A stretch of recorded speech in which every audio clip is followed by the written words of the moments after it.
ایک دن حضرت عثمان غنی رضی اللہ تعالیٰ عنہ نے نبی کریم صلی اللہ علیہ وسلم کی دعوت کی۔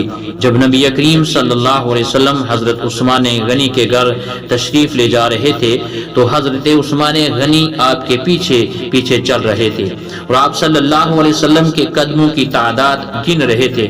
سرکار دو عالم صلی اللہ علیہ وسلم نے مڑ کر جب یہ معاملہ دیکھا تو مسکرا کر کہا، اے عثمان کیا کر رہے ہو؟ حضرت عثمان نے جواب دیا، یا رسول اللہ صلی اللہ علیہ وسلم میں آپ کے قدموں کو گن رہا ہوں تاکہ میں اتنے ہی غلام آزاد کروں۔ دعوت ختم ہونے کے بعد حضرت عثمان غنی رضی اللہ تعالیٰ عنہ نے ایسا ہی کیا اور اتنے ہی غلام آزاد کیے۔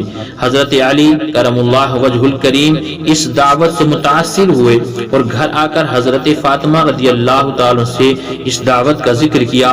حضرت فاطمہ نے فرمایا، علی رضی اللہ تعالیٰ عنہ اگر تم چاہتے ہو تو ٹھیک ہے، تم رسول اللہ صلی اللہ علیہ وسلم اور آپ کے اصحاب کو بلا کر لاؤ، میں دعوت کے لیے کچھ پکاؤں۔ حضرت علی کرم اللہ وجہ الکریم کے جانے کے بعد حضرت فاطمہ الزہرا رضی اللہ تعالیٰ عنہ نے وضو کیا اور اللہ تعالیٰ کے حضور میں سربا سجود ہو گئیں اور دعا مانگنے لگی، اے اللہ تیری بندی فاطمہ رضی اللہ تعالیٰ عنہ تیری حبیب محمد صلی اللہ علیہ وسلم اور ان کے اصحاب کی دعوت کی ہے، تیری بندی کا صرف اور صرف تجھ پر بھروسہ ہے، لہٰذا اے میرے مالک و خالق آج تو فاطمہ رضی اللہ تعالیٰ کی لاج رکھ لے اور دعوت کے لیے کھانوں کا انتظام عالم غیب سے فرما دے۔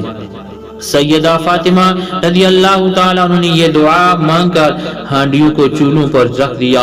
اللہ کے فضل و کرم سے تمام ہانڈیاں رنگ برنگ کے کھانوں سے بھری پڑی تھی۔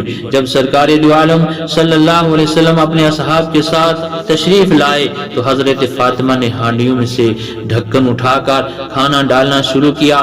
اصحاب رسول کھانے کی خوشبو سے حیران رہ گئے۔ جب صحابہ کرام نے کھانا کھایا تو کھانے کی لذت نے مزید حیران کر دیا۔ نبی کریم صلی اللہ علیہ وسلم نے صحابہ کرام کو حیران دے کر فرمایا، حیران ہو رہے ہو؟ تمہیں معلوم ہے یہ کھانا کہاں سے آیا ہے؟ تمام صحابہ کرام نے جواب دیا، اللہ اور اس کا رسول بہتر جانتے ہیں۔ سرکار دو عالم صلی اللہ تعالی وسلم نے فرمایا، سنو حضرت فاطمہ رضی اللہ تعالی نے یہ کھانا ہم لوگوں کے لیے جنت سے منگوا کر دعوت کی ہے۔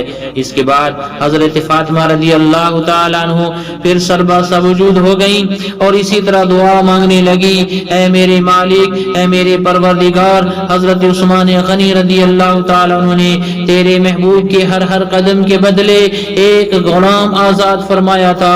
فاطمہ رضی اللہ تعالی کے پاس اتنی استطاعت نہیں ہے کہ وہ غلام آزاد کرے۔ اے میرے رب، اے میرے مالک، تو پہلے بھی میری لاج رکھی اور جنت سے کھانا بھیج دیا، اب تیرے محبوب اتنے قدم چل کر میرے گھر آئے، اتنے ہی سرکار دو عالم صلی اللہ علیہ وسلم کی امتی جہنم کی آگ سے آزاد فرما دے۔ ادھر فاطمہ تو زہرا رضی اللہ تعالیٰ عنہ اس دعا سے فارغ ہوئی اور ادھر جبریل امین علیہ الصلوۃ والسلام حاضر خدمت ہوئے اور حاضر ہو کر عرض کرنے لگے، بشارت سنانے لگے، یا رسول اللہ صلی اللہ تعالی وسلم، اللہ تعالیٰ نے آپ کے ہر قدم کے بدلے 1000 گناہگار امتیوں کے گناہ بخش دیے ہیں اور جہنم سے آزادی کر دی ہے۔ اس خوبصورت واقعے کو سننے کے بعد اس ویڈیو کو نیکی سمجھ کر دوسروں تک بھیج دو۔ شکریہ۔ السلام علیکم ورحمۃ اللہ تعالی وبرکاتہ۔